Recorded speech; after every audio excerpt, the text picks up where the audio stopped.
यो निजी क्षेत्रमा अख्तियारको कुनै पनि अनुगमन हुनु हुँदैन। निजी क्षेत्र भनेको रिस्क बियरिङ क्षेत्र हो। हेर्नुहोस्, यसले रिस्क पनि लिन्छ, लगानी पनि गर्छ र त्यसको प्रतिफल पनि लिन तयार हुन्छ। ब्याङ्कमा निजी क्षेत्रको पनि लगानी हुन्छ, सर्वसाधारण जनताको पनि डिपोजिट हुन्छ कि। आज ब्याङ्किङ सेक्टरलाई अनुगमन गर्नलाई नेपाल राष्ट्र ब्याङ्क छँदैछ। हेर्नुहोस्, कुनै पनि त्यहाँ त्यस प्रकारको गलत क्रियाकलाप भयो भने ब्याङ्किङ कसुर ऐनले पनि तपाईको त्यसलाई गर्दछ। सर, स्वागत छ सुनाउ नेपाल। धन्यवाद। अब यो सरकारले भर्खरै अब निजी क्षेत्रलाई पनि अख्तियारले चाहिँ अनुगमन गर्ने अथवा त्यसको अनियमितताको बारेमा छानबिन गर्ने खालको प्रावधान राखेर एउटा विधेयक ल्याउँदैछ। यसलाई चाहिँ तपाईहरूले निजी व्यवसायीहरूले चाहिँ कसरी लिनुभएको छ? हैन, भर्खरै सरकारले अख्तियारको क्षेत्राधिकार वृद्धि गर्ने बारे एउटा अख्तियार दुरुपयोग अनुसन्धान आयोग संशोधन, तेस्रो संशोधन विधेयक 2076 राष्ट्रिय सभामा प्रस्तुत गरेको छ। त्यसमा क्षेत्राधिकार वृद्धि गर्ने नै कुरा गरेको छ। त्यसले त्यो विधेयकको दफामा के दिएको छ भने नि तपाईको आयोगले दफा सार्वजनिक संस्थाको परिभाषाभित्र निजी कम्पनी, ब्याङ्क, सहकारी संस्था तथा मेडिकल कलेजहरू समेत समेटिएका छन् क्या त्यसभित्र। यदि यो विधेयक जस्ताको जस्तै पारित भयो भने जुनसुकै निजी कम्पनी, सहकारी ब्याङ्क तथा गैरकारी संस्था र तिनका पदाधिकारी अधिकारको क्षेत्रभित्र पर्न जानेछन्। तर यहाँ सबभन्दा ठुलो महत्त्वपूर्ण कुरा के हो, सार्वजनिक संस्थाको परिभाषा फराकिलो बनाउँदै त्यसलाई तोक्ने अधिकार यो संशोधित ऐनबाट सरकारले आफूसँग राख्न खोजेको हो। परिभाषामा पर्ने संस्थाका कर्मचारी र पदाधिकारीहरू जम्मै तपाईको सार्वजनिक पद धारण गरेको सरह अख्तियारले अनुगमन गर्न जानेछ कि। तर हाम्रो भनाइ के भने नि यसले यो निजी क्षेत्रमा अख्तियारको कुनै पनि अनुगमन हुनु हुँदैन। किनभने निजी क्षेत्र भनेको एउटा स्वतन्त्र खुला बजार अर्थतन्त्रमा टेक्ने अधिकार हो। यसका पदाधिकारीहरू कुनै पनि सार्वजनिक पद धारण गरिएका पनि हुँदैनन् अघि। र अर्को कुरा, यो अख्तियार दुरुपयोग अनुसन्धान आयोगको गठन पनि विशेष गरेर एउटा सरकारी स्तरका कर्मचारी सङ्घ संस्था, जुन गभर्मेन्ट आउन्ड इन्स्टिट्युसन छ त्यसको लागि मात्रै यो बनेको हो। अहिले आएर यदि यो निजी क्षेत्रको अधिकार पनि सरकारले अनुगमन गर्ने लिन्छ भने त्यसले निजी क्षेत्र हतोत्साहित हुन्छ। आज पनि अर्थतन्त्रमा 79% भन्दा बढी लगानी भनेको निजी क्षेत्रको छ। र आज सरकारकै कुरा गरौँ न, सरकारले आज आफ्नो क्यापिटल एक्सपेन्डिचर तपाईको हरेक वर्ष विगतमादेखि 30-35% भन्दा बढी खर्च गर्न सकिरहेको अवस्था छ। यसको मूल कारण के हो भने नि कि यो त्यही अख्तियारको डर, त्रास, आतंक, कसैले पनि कुनै पनि डिसिजन अगाडि गर्न सक्दैन यसमा। निजी क्षेत्र भनेको रिस्क बियरिङ क्षेत्र हो। हेर्नुहोस्, यसले रिस्क पनि लिन्छ, लगानी पनि गर्छ र त्यसको प्रतिफल पनि लिन तयार हुन्छ। जस्तो अब आम सर्वसाधारणको पैसा अथवा आम सर्वसाधारणबाट निजी क्षेत्रले एउटा अलिकति चरम लापरवाही हिसाबले पनि गएको हो कि भन्ने खालको धारणा पनि छ। निजी क्षेत्रले मनोमानी गरेको हो कि भन्ने, यस्तो अवस्थामा चाहिँ सरकारले अलिकति नियन्त्रण गर्न खोज्नु अथवा जनताको पैसा चाहिँ बढी आय आर्जन गरेर निजी क्षेत्रले चाहिँ अनैतिक काममा लगाए कि भन्ने एउटा सरकारको यो शङ्कालाई तपाईँहरूले यसरी किन हेर्नु? होइन, तपाईँको भनाइलाई म केन्द्रित गर्दै सिधै ब्याङ्कतिरै जान्छु भनौँ न। ब्याङ्कमा निजी क्षेत्रको पनि लगानी हुन्छ, सर्वसाधारण जनताको पनि डिपोजिट हुन्छ कि। आज ब्याङ्किङ सेक्टरलाई अनुगमन गर्नलाई नेपाल राष्ट्र ब्याङ्क छँदैछ। हेर्नुहोस्, कुनै पनि त्यहाँ त्यस प्रकारको गलत क्रियाकलाप भयो भने ब्याङ्किङ कसुर ऐनले पनि तपाईँको त्यसलाई गर्दछ। र आजसम्म अहिलेसम्मको तपाईँले हेर्नुभयो भने नेपालको अर्थतन्त्रमा निजी क्षेत्र अगाडि आएर नै यो ब्याङ्किङ सेक्टरको विकास भएको हो। हेर्नुहोस्, नभए आज ब्याङ्किङ सेक्टरको विकास त्यति हुँदैन थियो। हो, निजी क्षेत्रमाथि यो ब्याङ्किङ सेक्टरमा आक्षेप लाग्ने भनेको एउटा मात्रै कुरा के हो, उहाँहरू धेरै नाफामूलक हुनुभयो भनेर उनीहरूले सर्भिस सेक्टरमा भएन। तर यसको लागि हाम्रो राष्ट्र ब्याङ्कको अनुगमनलाई अलिकति अझै तपाईँको दायरा बढाउनु पर्यो। र अर्को कुरा के हुन्छ, जस्तो निजी क्षेत्रबाट इन्कर्पोरेटेड कम्पनीहरू ठुल्ठुला पब्लिक लिमिटेड कम्पनीहरू छन् हेर्नुहोस् अघि त्यसको लागि आज मोनिटरिङ गर्न कम्पनी प्रशासन छ नि त के कम्पनी प्रशासन सरकारी निकाय होइन त त्यसै प्रकारले प्राइभेट कम्पनीजहरूको मोनिटरिङ गर्न या यी ब्याङ्क वित्तीय संस्थाहरूको मोनिटरिङ गर्नलाई तपाईँको राजस्व अनुसन्धान विभाग छ र सम्पत्ति शुद्धिकरण विभाग छ यिनीहरूले पनि त गरिरहेछ तपाईँको र जनरल रूपमा करको बारेमा करको एनालाइसिस गर्नलाई कर तिरेको छ छैन यसलाई हाम्रो आन्तरिक राजस्व विभाग यतिका विभाग हुँदै पनि अब अख्तियार दुरुपयोग यो अनुसन्धान आयोगलाई किन यसमा प्रवेश गराउनु पर्यो त किनभने निजी क्षेत्रको काम त खुला बजार अर्थतन्त्रमा मुभ गर्ने हो कि यो निकायहरूलाई मात्रै यिनीहरूको छानबिनमा मात्रै आफूलाई भित्र हाल्ने हो निजी क्षेत्रले कसरी अगाडि बढ्न सक्छ भन्ने कुरा हो फेरि यसमा दुईटा भने जस्तो यी विभिन्न खालका संस्थाहरू हुँदै गर्दा तपाईँहरूलाई अनुगमन गर्ने फेरि त्यसमाथि एउटा अख्तियार थपिँदा चाहिँ तपाईँहरूलाई किन यस्तो आतंक त किन होइन यस्तो छ नि तपाईँको फेरि निजी क्षेत्र यो आतंक भन्दा पनि निजी क्षेत्रको समय निजी क्षेत्रको क्षमता इफिसियन्सी निजी क्षेत्रलाई त तपाईँले आर्थिक समृद्धिको लागि पो प्रयोग गर्नुपर्ने हो त इकोनोमिक निजी क्षेत्र के यो अहिले नै म भन्छु तपाईँको राजस्व अनुसन्धान आन्तरिक राजस्व सम्पत्ति शुद्धिकरण विभाग कम्पनी प्रशासनले जति पनि एउटा नियम कानुनहरूलाई नै पुरा गर्नलाई नै निजी क्षेत्र त्यसैमा व्यस्त रहन्छ उदाहरणको लागि आन्तरिक राजस्वको अडिटहरू हुन्छ रेगुलर अडिट हुन्छ करेन्ट अडिट हुन्छ एनुअल अडिट हुन्छ भन्सारको आफ्नो अडिट छ श्रम अडिट छ के निजी क्षेत्र यही काम मात्रै गर्ने कि अगाडि बढ्ने भनेर त्यसकारण यसलाई त्यो आतंक भन्दा पनि निजी क्षेत्रलाई हर्डल फ्री इन्भाइरोमेन्ट चाहियो क्या सकेसम्म कमभन्दा कम कसरी निजी क्षेत्रलाई आफ्नो उद्योग व्यापार व्यवसायमा मात्र केन्द्रित रहन तपाईँको सरकारले हौसला बढाउनु पर्ने ठाउँमा अनावश्यक झै झमेलातिर यदि बढी तान्यो भने यसले निजी क्षेत्रको क्षमताको ह्रास हुन्छ अर्को कुरा यहाँ के छ भने अहिले हाम्रो भनौँ न यो कोभिड-19 को प्रभावबाट पनि एक प्रकारले निजी क्षेत्र धेरै नै धराशायी भएको अवस्थामा यति बेला त निजी क्षेत्रको पुनरुत्थान कसरी गर्ने शिथिल भएको अर्थतन्त्रलाई कसरी गतिशील बनाउने कुरामा केन्द्रित हुनुपर्ने बेलामा सरकार यदि यस अख्तियार दुरुपयोग अनुसन्धान आयोग जस्ता विधेयकहरू ल्याउँछ भने यसले निजी क्षेत्रको मनोबल कहाँ पुग्दछ भन्ने कुरा पनि यहाँ मेन चिज हो र अर्को कुरा अहिले हामीलाई स्वदेशी लगानी विदेशी लगानीको पनि धेरै ठुलो आवश्यकता छ निजी क्षेत्रको लगानीलाई धेरै नै तपाईँको बुस्ट गर्नुपर्ने आवश्यकता छ र यदि हाम्रो यही हर्डल्सहरूको बिचमा रह्यो भने तपाईँको न त विदेशी लगानी आउन सक्छ भएको स्वदेशी लगानी पनि पलायन हुन सक्ने सम्भावना देखिन्छ र निजी क्षेत्रको उत्साह घट्यो भने नि देशमा कहिले पनि आर्थिक गतिविधि विस्तार हुन सक्दैन त्यसर्थ म त यहाँ इभेन तपाईँकै मिडियाबाट पनि भनौँ न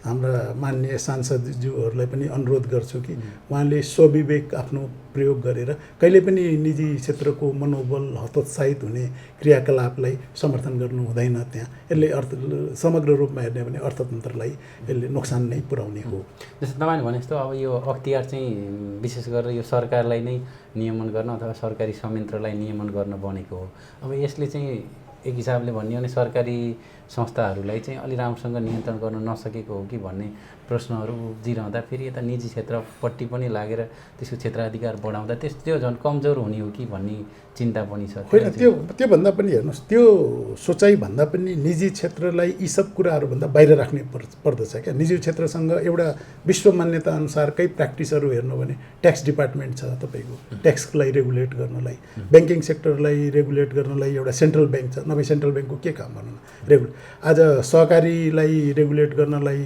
सहकारी बोर्डको गठन गरी यी सबै क्षेत्रहरू जुन जसलाई रेगुलेटरी निकायको रूपमा तोकिएको छ यिनीहरूले आफ्नो काम गरि नै रहेका छन् के अख्तियारले आएर फेरि यिनीहरूको आवश्यकता छैन यिनीहरूलाई सरकारले हटाउने हो कि भनेर त्यस्तो पनि देखिँदैन नि त त्यसर्थ के छ भने लगानी प्रवर्धनको लागि हामी के भन्छौँ जसरी पानीले आफ्नो बाटो आफै लाग्छ भनौँ न लगानी पनि त्यस्तै हो यदि तपाईँको बाटोमा पानी जतातिर ओह्रालो हुन्छ त्यतै त बग्ने हो नि तर यो अहिलेको जुन यो अख्तियार दुरुपयोग अनुसन्धान आयोगका संशोधनका विषयवस्तुहरू भनेको अवरोध खडा गर्ने हो क्या त्यहाँ उकालो भयो भने त्यो लगानी अर्कोतिर छिरेर जान्छ क्या लगानीकर्ताले कहिले पनि यस्ता अनावश्यक झै झमेलामा फस्न चाहँदैन हेर्नुहोस् ऊ स्वतन्त्र रूपले आफ्नो उद्योग व्यवसाय र जुन उद्देश्यको लागि उसले त्यहाँ लगानी गरेको छ त्यो उद्देश्य परिपूर्तिमा मात्रै आफूलाई संलग्न गर्न चाहन्छ। जस्तो के नियतका साथमा यो निजी क्षेत्रलाई रेगुलेट गर्नको लागि यो ल्याइयो?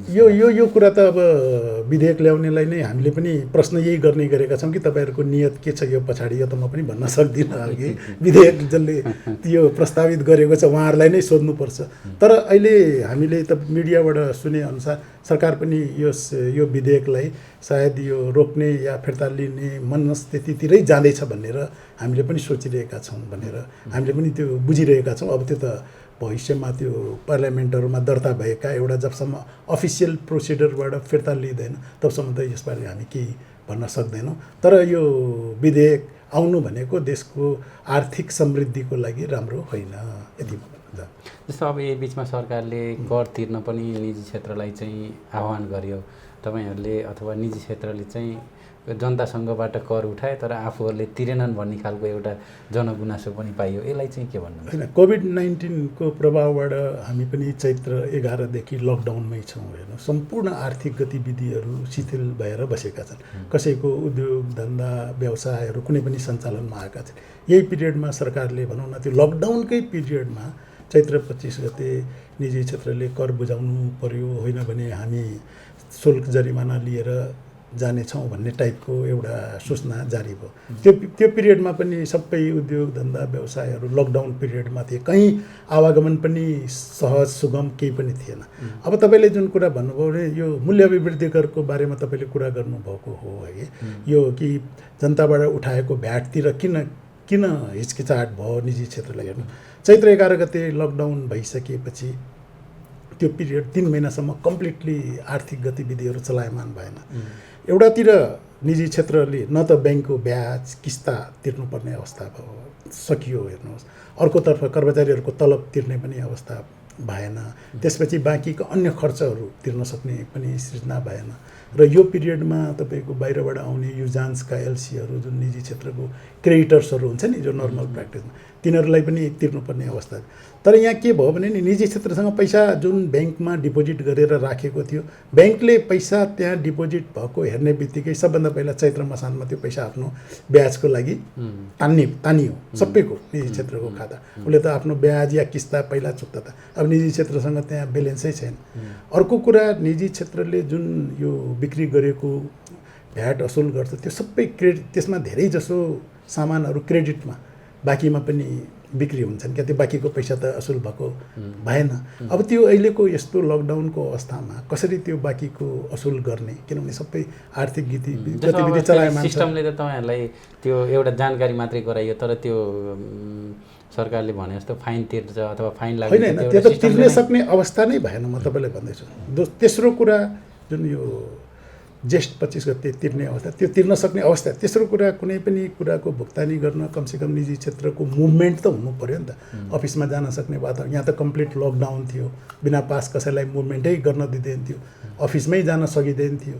त्यसपछि कसरी यो भुक्तानी गर्न सक्ने अवस्था। चौथो, सरकारले नै अब भनौँ न एउटा गजेट प्रकाशित गरेर यो लकडाउन पिरियडलाई सार्वजनिक बिदाको रूपमा घोषित गरेको थियो। हेर्नुहोस्, यसरी अब यो सार्वजनिक बिदा घोषित गरेको बेलामा त्यस प्रकारको सूचना आउनु के त्यो राम्रो मनसायले आएको हो भनेर हामी भन्न सक्दैनौँ। र अर्को कुरा यसभित्र के छ, ठिक छ सरकार पनि भनौँ न यो आर्थिक गतिविधिहरू शिथिल भएर सबै ठप्प परेको बेलामा सरकारको पनि राजस्वको सबै स्रोतहरू बन्द भयो भनौँ न। हाम्रा आउने मालसामानहरू पनि भन्सारमा एकदम ठप्प भएर सरकारलाई आवश्यकता परेको, सरकारले अनुरोध त्यो सूचनालाई फिर्ता लिएर जुन आषाढ 7 गतेको सूचना निकाल्यो भनौँ न, त्यसमा त निजी क्षेत्र जोसँग तपाईँको क्यासको एभाइलेबिलिटी थियो उनीहरूले त गएर कर तिरेका छन् त। उनीहरूले त गएर त्यो आषाढ 7 गतेको सूचना पनि हेर्नुहोस् त्यो कानुन सम्मत पनि थिएन। तर के छ भने सरकारलाई आवश्यकता पर्यो भनेर त्यो सूचना अनुसार निजी क्षेत्रले धेरै ठुलो करको रकमहरू बुझाएका छन्। त्यो त सरकारलाई सहयोगको हिसाबले नै बुझाएको हो। अहिले पनि हामी लकडाउनकै अवस्थामा छौँ। धेरैजनाले अहिले पनि त्यो कर तिर्न नसकिरहेको अवस्था छ। बल्ल अलिकति लकडाउन खुक्लो भएपछि आर्थिक गतिविधि चलायमान भइरहेछ। तर के छ भने अहिले पनि सरकारले जो तिर्न नसकेका करदाताहरूलाई अहिले यसरी त हालांकि हाम्रो सर्वोच्चले एउटा निर्णय गरिसकेको छ तपाईँको लकडाउन खुलिसकेपछि 1 महिनाभित्र कर, तर अहिले पनि बिस्तारै भएर कर त बुझाउन लागिरहेको, किनभने आज बुझाएन भने करको दायित्व त भोलि झन् बढ्दै नै जाने हो नि। त्यसकारण यति बेला निजी क्षेत्रले व्यावहारिक समस्या जुन फेस गरिरहेको थियो त्यसलाई पनि सरकारले बुझेर अगाडि बढ्नु पर्दथ्यो भन्ने मात्रै हो। अब तपाईँले भने जस्तै विभिन्न खालका आर्थिक गतिविधिहरू पनि सुस्त भयो होइन, सरकारको यही बिचमा बजेट पनि आयो होइन, अहिले चाहिँ चालु खर्च र यो चाहिँ दैनिकको चाहिँ एकदम कम अथवा अर्थतन्त्र एकदम धराशायी अवस्थामा पुग्न लाग्यो भन्ने कुराहरू छन्। यसले चाहिँ अब नेपाली अर्थतन्त्रलाई कता लैजाँदैछ? होइन, हेर्नुहोस्, सबभन्दा पहिला दुईवटा कुरा म तपाईँलाई भन्छु। कोभिड-19 को प्रभावबाट जुन हाम्रो यो अर्थतन्त्र लामो लकडाउनको पिरियडले गर्दाखेरि जुन अर्थतन्त्र हाम्रो एकदम धराशायी भएको छ त्यसलाई पहिला त पुनरुत्थान गर्नु पर्यो। त्यो पुनरुत्थान हाम्रो देशमा मात्रै होइन, हरेक यो विश्वको अर्थतन्त्र नै तहस भएको छ र हरेक देशको इकोनोमीलाई रिकभर गर्नलाई पुनरुत्थानको आवश्यकता परेको छ। हामीले बजेटमा पनि 5% सम्मको GDP को यदि पुनरुत्थानको लागि एउटा स्टिमुलस प्याकेज भन्छौँ त्यसलाई है, त्यो यदि सरकारबाट उपलब्ध गराइदिएर जो अति प्रभावित क्षेत्रहरू छ, जस्तो भनौँ न पर्यटन क्षेत्र धेरै नै प्रभावित छ, हाम्रो साना तथा मझौला व्यावसायिक क्षेत्र प्रभावित छ, साना तथा मझौला उद्योग क्षेत्र प्रभावित छ, त्यसै प्रकारले अन्य क्षेत्रहरू यातायात क्षेत्रहरू प्रभावित छ, निर्माण क्षेत्र, यिनीहरूलाई आवश्यकता अनुसारको स्टिमुलस प्याकेज दिनु पर्यो। कमसेकम त्यो 5% भनेको एउटा न्यूनतम प्याकेज हो। संसारमा अहिले विश्वको अर्थतन्त्रको तपाईँले विश्लेषण गर्नुभयो भने यो हरेक कन्ट्रीले GDP प्याकेजमा राम्रो प्याकेजको रूपमा घोषणा गरेका छन्। उदाहरणको लागि कतिले त 15% भन्दा पनि GDP को एउटा राहत प्याकेज स्टिमुलस प्याकेज घोषणा गरेका छन्। हामीले भनेको न्यूनतम 5% माग्यो।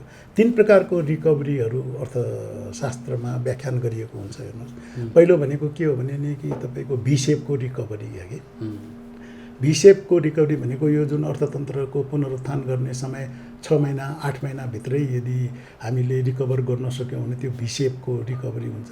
त्यसको लागि हामीलाई धेरै ठुलो स्टिमुलस प्याकेज, यो प्याकेज भनेको फेरि यसलाई अन्यथा नलिनुपर्ने हो, किनभने यो भनेको कुनै वितरणको लागि पनि होइन, यो भनेको उद्योग व्यवसायको पीडित क्षेत्रको आवश्यकता अनुसार सस्तो ब्याज दरमा उपलब्ध गराइदिने हो। केही समयको लागि आवश्यकता, उदाहरणको लागि 3% ब्याज दरमा आवश्यकता अनुसार कसैलाई 1 वर्ष 2 वर्ष 3 वर्ष उपलब्ध गराइदिने मात्रै।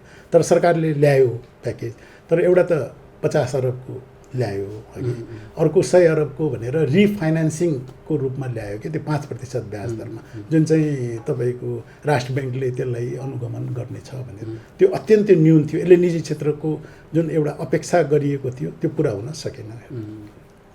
अब अर्को भनेको यु सेपको रिकभरीको मैले कुरा गर्दैछु अघि, यो 5% यतिसम्मको यदि स्टिमुलस प्याकेज आएमा हामी एउटा यु सेपको रिकभरीमा जान सक्छौँ। त्यो भनेको 2 वर्षदेखि 3 वर्षभित्र हाम्रो पुनरुत्थान हुन सक्छ। त्यसमा पनि यदि सरकारले त्यो ल्याउन सकेन भने तपाईँको अर्को भनेको हामीसँग W र L सेपको इकोनोमिक रिकभरी हुन्छ। त्यो भनेको हाम्रो निजी क्षेत्रको आफ्नै स्रोतबाट अब कति समय लाग्ने हो, त्यसमा कति उद्योगहरू धराशायी पनि हुने हो, कति व्यवसायहरू पलायन पनि हुने हो, त्यो भनेको एउटा टाइम टेकिङ काम हो क्या। यो जुन स्टिमुलस प्याकेज भनेको तपाईँको यो हामीले यु सेपको रिकभरीको लागि गरेको। अब यो आगामी मौद्रिक नीति पनि आउँदैछ। हेर्नुहोस्, अब निजी क्षेत्रले जुन यो बजेटमा अपेक्षा गरेका कुरा पुरा भएन, त्यो हामीले मौद्रिक नीतिमा पनि ध्यान दिनेछ। जस्तो कस्तो खालको मौद्रिक नीति चाहिँ? अब सबभन्दा पहिला त मौद्रिक नीति भनेको अहिलेको आवश्यकता भनेको एक्सपान्सनरी विस्तारित मौद्रिक नीतिको अहिले आवश्यकता हो। अहिलेको दोस्रो आवश्यकता भनेको यो मौद्रिक नीति आउने मौद्रिक नीति यो कोभिड-19 को प्रभावबाट जुन हाम्रो यो ड्यामेज भइसकेको अर्थतन्त्रलाई पुनरुत्थानमा केन्द्रित हुनुपर्छ। दोस्रो कुरा यो कोभिड-19 को प्रभावबाट शिथिल भइसकेको अर्थतन्त्रलाई कसरी गतिशील बनाउने त्यतातिर पनि केन्द्रित हुनुपर्छ। एउटा तपाईँको अर्थतन्त्रमा स्थायित्व ल्याउने खालको मौद्रिक नीति हुनुपर्छ। अर्को भनेको तरलता व्यवस्थापनमा केन्द्रित हुनुपर्छ। अब म यो अर्थतन्त्रबाट प्रभावित यो कोभिड-19 को अहिलेको इमिडिएट आवश्यकता के हो, अघि हामीले त्यत्रो छलफल गरेर अहिले सबभन्दा ठुलो समस्या भनेको लिक्विडिटीको समस्या हो। उद्योगी व्यवसायीहरूलाई लकडाउन भयो, कमसेकम चैत्र महिनाको चैत्र महिना क्वार्टरसम्मको ब्याङ्कलाई दिनुपर्ने ब्याज र किस्ता र आषाढ मसान्तको ब्याज र किस्तालाई यदि पुँजीकरण गरिदियो भने यो धेरै ठुलो सहज हुन्छ। अर्को कुरा यो स्टिमुलस प्याकेजको रूपमा जुन हामीले कुरा गऱ्यौँ ल, अब रिफाइनेन्सिङकै अब यो राष्ट्र ब्याङ्कको दायराभित्र आएपछि अब हामीले रिफाइनेन्सिङकै शब्द प्रयोग गऱ्यौँ। सस्तो ब्याज दरमा करिब झन्डै तपाईँको 150 बिलियन रुपियाँ 3% ब्याज दरमा यदि यो कोभिड-19 प्रभावित उद्योग व्यवसायहरूलाई यदि उपलब्ध गराए भने उहाँहरूले आफ्नो खर्चहरू भनौँ न, कर्मचारीहरूको तलबहरू या अन्य जे पनि यो वर्किङ क्यापिटलको रिक्वायरमेन्ट अहिले अकस्मात जुन देखियो सबैलाई, त्यसमा त्यो प्रयोग गर्न सकेर आफ्नो अर्थतन्त्रलाई गतिशील बनाउन सक्नुहुन्छ। दुईवटा कुरा। तेस्रो कुरा, अब जुन एउटा नियमित मौद्रिक नीतिमा त यो तपाईँको मौद्रिक नीतिले त यो रिफाइनेन्सिङलाई एउटा नियमित प्रक्रियाको रूपमा पनि लिएको हुन्छ अघि तपाईँले त्यो प्रक्रियाको लागि कमसेकम 100 बिलियनको रकम निर्धारण गरेर, जस्तो लस मेकिङ इन्डस्ट्रिजहरू भयो र यो प्रभावित अर्थतन्त्रमा भनौँ न, अब जस्तो पर्यटनहरू, साना तथा मझौला घरेलु उद्योगहरू, घरेलु व्यवसायहरू, यिनीहरूको लागि छुट्टै तपाईँको एउटा भिन्नै निर्देशिका बनाएर तपाईँको यो ल्याउने हो, यो प्याकेज ल्याउने हो। कोभिड-19बाट प्रभावित अर्थतन्त्रको लागि कुनै पनि क्राइटेरिया नबनाइकन इमिडिएट वन विन्डो सिस्टमबाट ल्याउनु पर्ने हो। यसमा चाहिँ नेपाल राष्ट्र ब्याङ्कको एउटा आफ्नो यो नियमित प्रक्रियाबाट यो दोस्रो प्रकारको रिफाइनेन्सिङ प्याकेज ल्याउने हो। दोस्रो कुरा, अब शिथिल अर्थतन्त्रलाई हामीले कसरी गतिशील बनाउने भनेर त्यसको लागि हाम्रो अहिले कोस्ट अफ डुइङ बिजनेस हाम्रो धेरै हाई छ होइन। सिङ्गल डिजिट ब्याज दरमा ल्याउनु पर्यो मौद्रिक नीति। सिङ्गल डिजिट ब्याज दरमा मौद्रिक नीति ल्याउनलाई दुईवटा कुरामा ध्यान दिनुपर्छ। अहिले राष्ट्र ब्याङ्कले तपाईँको स्प्रेड दर जुन ब्याङ्कहरूलाई दिएको छ नि, त्यसलाई कम गर्नु पर्यो। अहिले भनेको आषाढ माससम्म 4.5% को स्प्रेड दर भनेको डिपोजिट र लेन्डिङको डिफरेन्सबाट आउने हो। त्यसलाई कमसेकम 3.25% मा ल्याउनु पर्यो। अर्को ब्याज दर निर्धारण हुन्छ बेस रेटबाट। बेस रेटको एउटा त बेस रेटको क्यालकुलेसन मोडेलिटीलाई समय सापेक्ष परिवर्तन गर्नु पर्यो। त्यसपछि तपाईँको त्यसको 2% भित्र दायराभित्र त्यो ब्याज रेट निर्धारण बढेर सिङ्गल डिजिटमा ब्याज दर आयो भने यसले हाम्रो अर्थतन्त्रलाई धेरै नै तपाईँको अगाडि गतिशील बनाउँछ। अब रह्यो अर्को कुरा, तपाईँको म ब्याङ्कको बारेमै भनौँ न। अहिलेको ब्याङ्किङ सेक्टरलाई अलिकति सर्भिस मोटिभतिर बनाउने कसरी भने, ब्याङ्किङ सेक्टर भनेको तपाईँको 4वटा स्टेक होल्डर हुन्छ हेर्नुहोस्। सबभन्दा पहिला लगानीकर्ता हुन्छन् हेर्नुहोस्, त्यसपछि निक्षेपकर्ता हुन्छन्, त्यसपछि कर्मचारी पनि हुन्छन् त्यसमा हेर्नुहोस् है, त्यसपछि ऋणीहरू हुन्छन्। आज ऋणीहरूबाट आम्दानी आर्जन गरेर ब्याङ्कले कर्मचारीहरूको तलब पनि भुक्तान गर्ने हो, निक्षेपकर्ताहरूलाई पनि ब्याजको भुक्तानी गर्ने हो, र त्यसपछि लगानीकर्तालाई नाफा वितरण गर्ने हो। तर आज ऋणीहरू नै मेन मुहान जुन ब्याङ्किङ सेक्टरको मुहान छ, त्यो नै समस्याग्रस्त भएको देखियो भने सबभन्दा पहिला प्राथमिकतामा त ऋणीहरू हुनु पर्यो नि त। ऋणीहरूलाई यदि रिकभर गर्न सक्यो र ऋणीहरूलाई तपाईँको बचाउन सक्यो भने त अन्य तीनै स्टेक होल्डर कर्मचारीहरूलाई पनि तपाईँको बचाउन सकिन्छ, निक्षेपकर्ताको पनि इन्ट्रेस्ट हेर्न सकिन्छ र लगानीकर्तालाई पनि हामी उहाँहरूको इन्ट्रेस्ट पनि प्रोटेक्ट गर्न सकिन्छ। त्यसर्थ एउटा सैद्धान्तिक रूपमा यो वर्षको मौद्रिक नीतिले ऋणीलाई यो 4वटा स्टेक होल्डरमा ऋणीलाई प्राथमिकता दिने हिसाबले यो मौद्रिक नीतिको प्राथमिकताहरू कायम गरिनु पर्यो क्या। जसले गर्दाखेरि के भन्छ, यसले अर्थतन्त्रलाई तपाईँको धेरै ठुलो बेनिफिट भनौँ न, यसले अर्थतन्त्रलाई रिकभर गर्नमा धेरै ठुलो मद्दत पुर्याउँछ। त्यसपछि अब के छ भने यसमा महत्त्वपूर्ण कुरा, बजेटले दुईवटा कुरा लक्ष्य राखेको हुन्छ जुन मौद्रिक नीतिले त्यसलाई फेसिलिटेट गर्नुपर्छ। त्यो भनेको एउटा त जिडिपी ग्रोथ रेट 7% को जिडिपी ग्रोथ, अर्को भनेको इन्फ्लेसन रेट हुन्छ जुन मौद्रिक नीतिले एड्रेस गर्नुपर्ने हुन्छ। अब यो दुइटै 7% को जिडिपी ग्रोथ रेट गर्नलाई हामीलाई यो भनेको धेरै चुनौतीपूर्ण देखिन्छ होइन। यसको लागि अघि मैले भनेका त अर्थतन्त्रलाई पहिला त हामीले कसरी पुनरुत्थान त गर्नु पर्यो, त्यसपछि शिथिल अर्थतन्त्रलाई एकदम तपाईँको भिसेपको हिसाबले गतिशील प्रदान गर्ने खालको नीतिहरू हुनु पर्यो तपाईँको। अनि न हामी यो 7% को जिडिपी ग्रोथ, अब इन्फ्लेसन रेटको कुरा गर्ने भने कोभिड-19 को प्रभावले हामी कहाँ अहिले यो डलर हेर्नुहोस् न, तपाईँको चैत्र 11 भन्दा अगाडिको डलरको रेट र अहिले पनि प्रति डलर झन्डै 8-9 रुपियाँ त अहिले नै तपाईँको बढिसकेको छ।